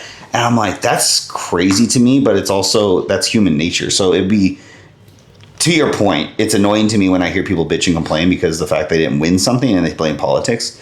Because I don't think that bodybuilding is subjective. It's who shows up that day at their best. So if you look fucking awesome, it's going to be extremely hard to take it from you. That you can't. Yeah. You know what I mean? It's not one of those sports where if somebody's peeled and full and big or whatever, they're not going to put them at last place. It's just not going to happen. They can't because people are going to say something. Yeah. And even if they got them in second place and the person that might have won, they could try and argue it, but everyone knows it was bullshit. Yeah. But there is that political side, right? But I don't even call it politics because it's human nature. If I know you as a person, yeah, you already have the edge just because I know you. Even if I'm looking at you completely subjectively, it's just like whenever you have I have clients that I've trained for so many years and I'm proud of their success. I am going to have a slight you look great. Yeah. I might still need them to work harder. I might still be on their ass, but I'm still gonna be like, no, you look good. Yeah. This is the best you've looked so far. Yeah. Let's do this. Yeah. You know what I mean? It's not that I'm lying. It's just the reality is I still have somewhat of an emotional human Attachment. response. Yeah. Or response. Yeah. Yeah. No, 100%. And that's the thing about politics to me. Like, if you leave it anywhere close to the judges, it's up in the air. It's 50-50 at that point. But if you come in and you're hitting every marker, right?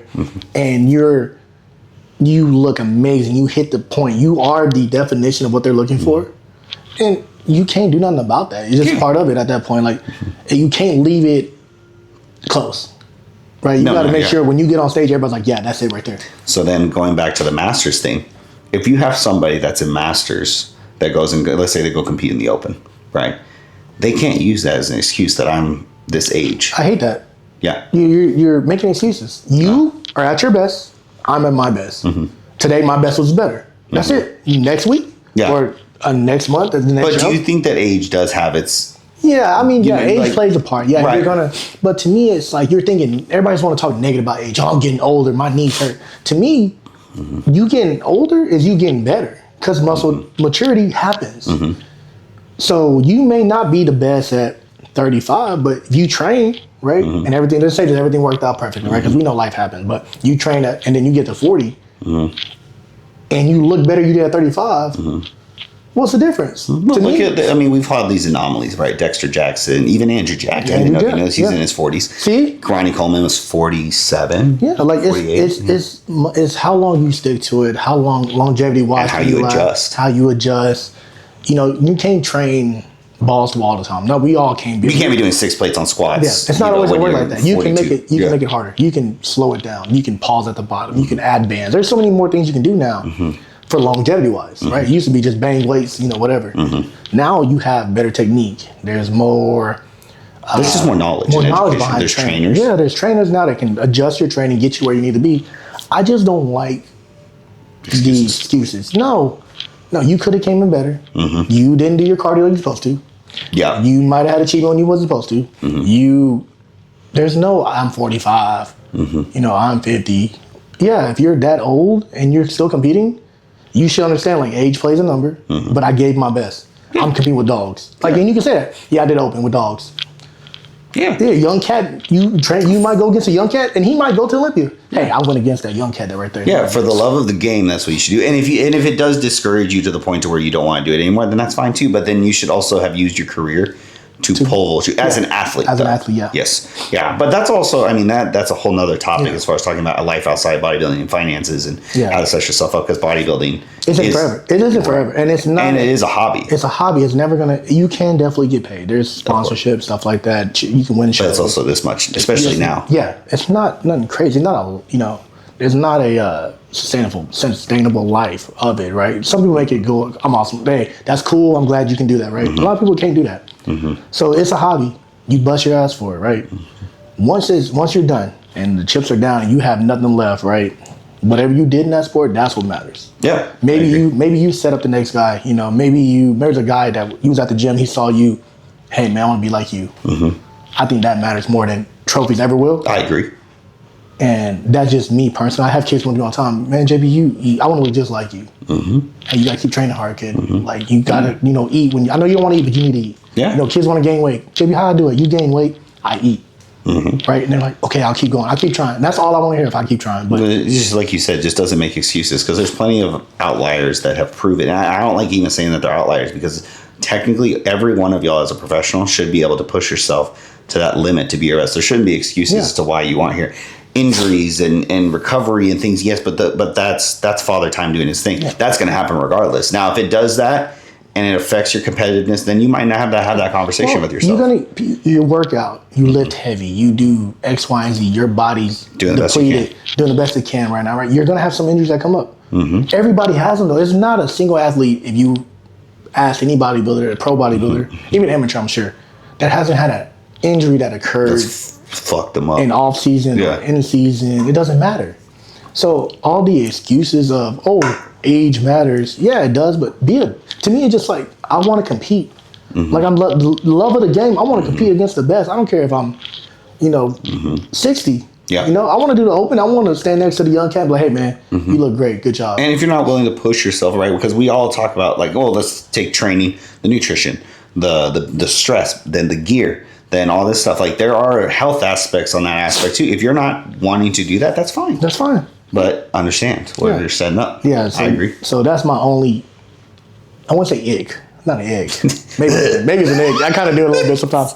It's like I just want to see everybody compete and be dogs. I guess that's just me. The competitor in me just want to see everybody in a big ring, and let's do it. Let's compete. Let's see the best of the best. Do you think that the business of bodybuilding has affected that a little bit too far? Say it again. Do you think the business of bodybuilding has affected that too far? Yeah, you want to stay on top of your wins because you get more sponsorships and this and that. Yeah, I get it.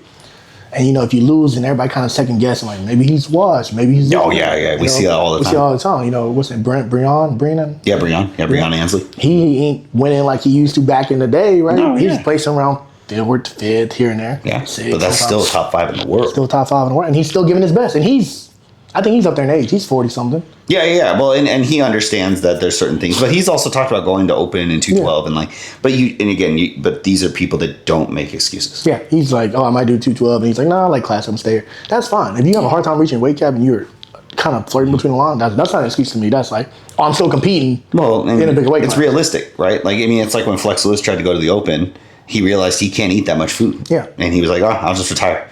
Okay, cool. But you're not making no excuses. So that's my thing. Like, if it was up to me, you can amateur wise, sure. Yeah, go pro however you want to do it. But once we get that pro, take away all that age and that stages or classes, or you want to call it, and that excuse. And let's just do, because in open they don't have you don't have a class A, class B, class C. It's one big class. It's one big class. I think it should be a big class for all of it. I mean, I can agree amateurs, if you want to, that's fine, that's cool. But just know, once you win, you get that card.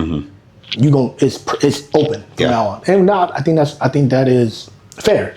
Yeah, I can agree. But I still think you should be able to win. But I still think you should win a. Let me take that back. You should still win a amateur qualifier. Qualifier. You still need to win the qualifier. It should still be competitive. Yeah, you still should be competitive. Even if you're the only person in it, because that happens. Oh yeah, so that's the thing too. Like, okay, you want to talk about that real quick? It's like, there's one person in class. Does he get to qualify? I mean, by the rules. Because he showed up? Yeah, by the rules. By the rules, yeah. But should he? Oh, okay, wait, okay. This is the thing. Have you seen, and I think this got a lot of controversy, this was Nationals, I think it was last year. Did you see that super heavyweight bodybuilder that was just really heavy? In the Nationals? That's the one you sent me, didn't you? Yes. You're like, dude, he's massive. He was like 30% body fat, 40% body fat, and he was just looked like Joe Schmo that was at the gym. Just huge, yeah. Yeah, just huge, but he was a super heavyweight bodybuilder. He was the only person in his amateur show. So he qualified for Nationals, and he went to Dallas and went to go to compete to go pro. And it's like, but you can't, the hard part is you can't put criteria of, you need to be sub 10% body fat to be able to do this show. Yeah. So it's like, that's kind of hard, because then you start crossing lines. Yeah. So that's the only downside with that. Like, so like with somebody that, if you're the only person, whether they're in shape or not, should they be allowed? Yeah, because there was nobody else. Yeah, that's the thing though. It's tough. It's like, okay, because I think there's a rule now. I don't know for sure. I want to say there's a rule now. There have to be more than 5 competitors, right? Yes. Yeah. To go. Well, that's for the pro. To go pro. To go pro, it has to be 5 competitors. Yeah, you have to have that, because there was a huge controversy with, I forgot which. I want to say it was USA's, where there wasn't enough people, and it got shifted up or something like that happened. Yeah, somebody didn't get their pro card. So that's what I'm talking about. Like, okay, so one person shows up.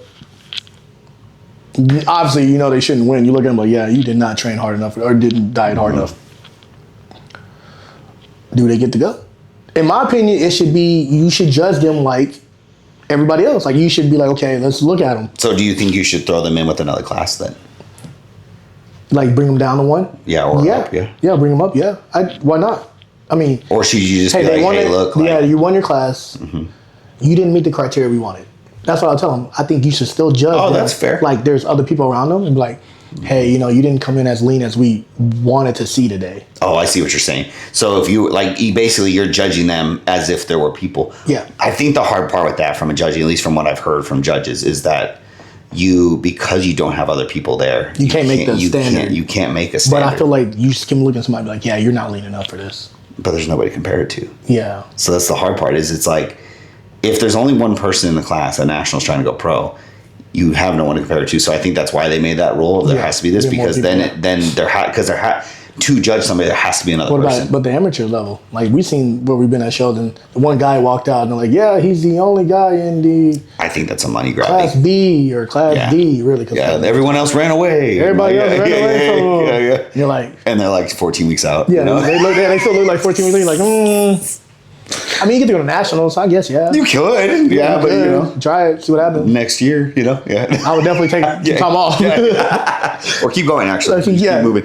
I think that's the hard part, too, is it's like when you get that. But I will say, again, and I hate to say this, and it's not that I'm putting negative on the NPC and IFBB, but the thing is, at the end of the day, bro, they're going to try and make their money, too. Yeah, no. Right? Like, they want to understand, if the only one person, no matter what they're in shape or out of shape, shows up, they want them to pay, they just paid $150 for 3 classes or 1 class or whatever. They got all these trophies. They want that person to go to nationals because that entry fee is $450 plus the hotel. Plus the tanning. Plus everything else. Yeah. So, I mean, from the business standpoint, I get it. From a competitive, we take the business side out of it. I think competitively, I don't think that's fair. Yeah. I agree with you. I think there should be a rule where there needs to at least be 3 competitors. Yeah. Or just even 2. Or just tell them, like, hey, there's nobody in your class, so we're going to put you down in class.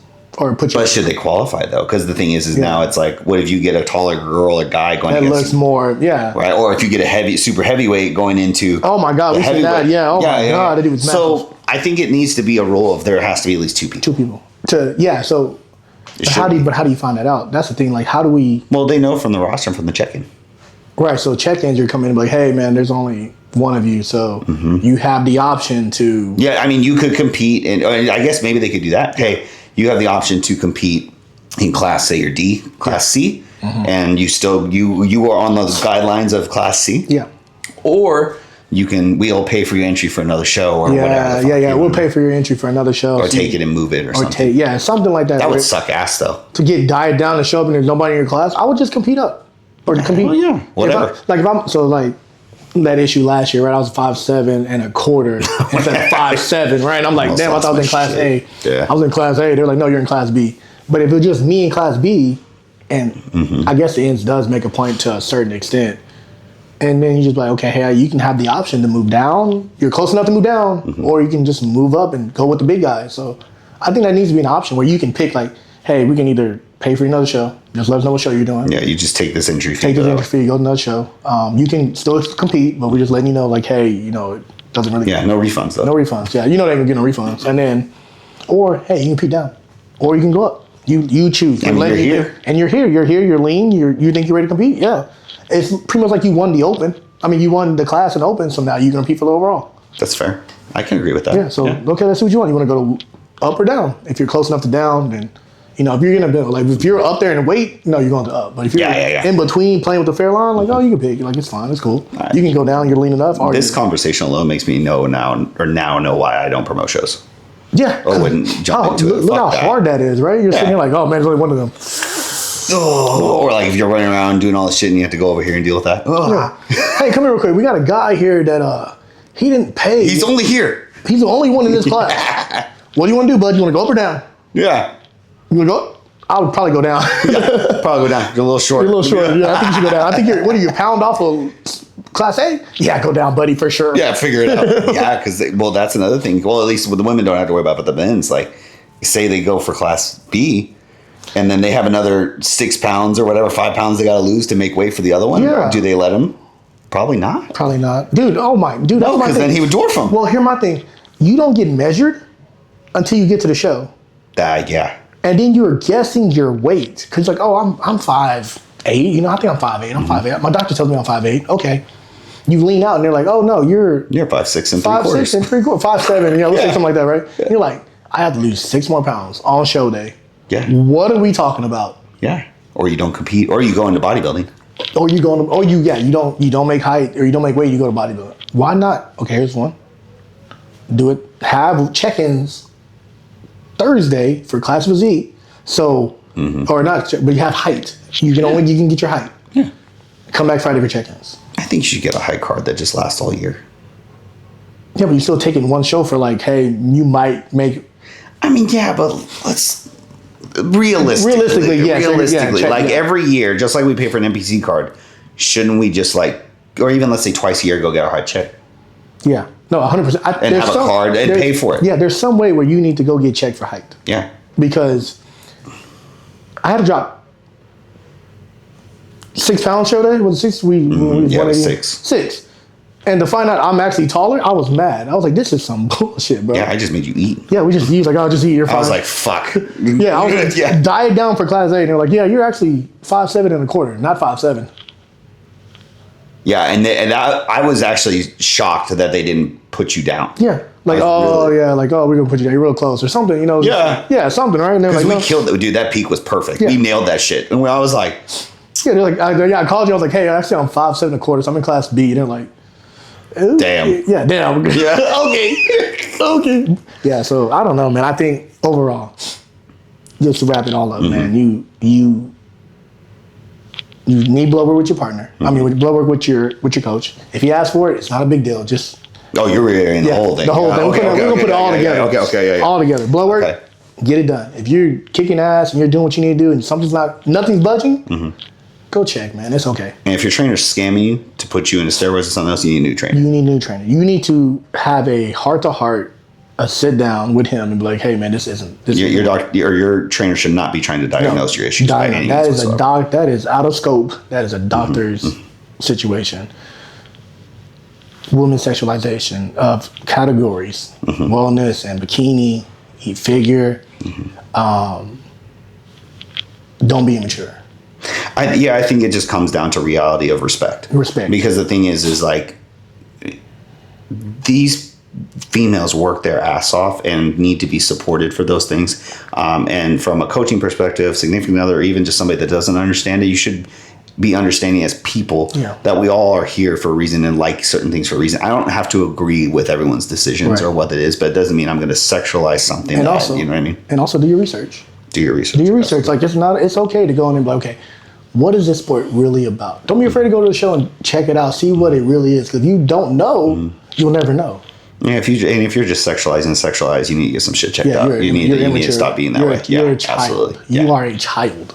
And then my favorite, everybody do the open, bro. Everybody does the open. If you turn pro, let's do the open. Just so you know, guys, he's been waiting to talk about this for my God. This is like 6 months in the making. I've been talking about this for a long time. To me, it's just compete, man. What's wrong? Like, have fun. Just have fun and compete. That's all we doing, bro. Like, I don't even honestly, bro, I'll be honest. I don't even like the class A, class B, class C. I want to just compete. Oh, fuck, that's a big one. Dude, I just want to compete. But I agree with it because it's competitive. We all understand why. Yeah. But it doesn't mean that we have to agree, right? But it's just more so like, but not to go back into this too deeply, I'm not going to stick them, but like, take football. Yeah. Like, they'll be like, oh, Tom Brady. He's a fucking old cat. He's a dog. He's a dog, but that's my thing. Like, you telling me every other sport doesn't do that. There's no age, but like, even like class A, class B, class C, class D, whoever wins the class has to go against each other anyway. That's true. So why not just put everybody together? Yeah. At that point, but whatever. Hey, that's a different type of subject. But like I said, on episode 3, right? Just be a dog and compete. It's fun, man. You already did the hard shit. You got a pro card. Let's compete, run bro. That motherfucker. Yeah, just run it. What you ain't nothing to be scared of. You already got a pro card. If you lose, they're not gonna take it away from you. No, that's fair. I didn't think about that. They're not gonna take it away. No, hey, you got 5th place. You're 45. I'm taking the card. Yeah, no, you competed. Yeah. Like you wanted to. Yeah. We competed. Everybody competed. Yeah. Bro, you can lose to a 19-year-old. You think I'm 31 now. You think if I lose to a 20-year-old, 22-year-old, I'm gonna be like, man, if I was in 30-year-olds, I probably would. No. If I was 26, I would have beat his ass. I would have beat him. No, I'm gonna shake his hand. Like, hey, good job, young cat. Yeah, for real. Because he's been training since he was 8. He's been. You know what I mean? Boy, what? Yeah, even overhead press since he was 9. That's the thing. I think people don't think about that. Yeah. You turn 30. They're not a class 30. No. There's not a 30 class, right? No, you still, they're like, oh. Just when your knee starts. Yeah, you got to get that little knee pain. They're like, oh, yeah, 35, you're good. 35, go. Yeah, no, bro. So that's my thing. Let's just compete. Let's have fun. And yeah, let's wrap it up, guys. All right. Hell yeah. And on the next one, C and J. Let's get it.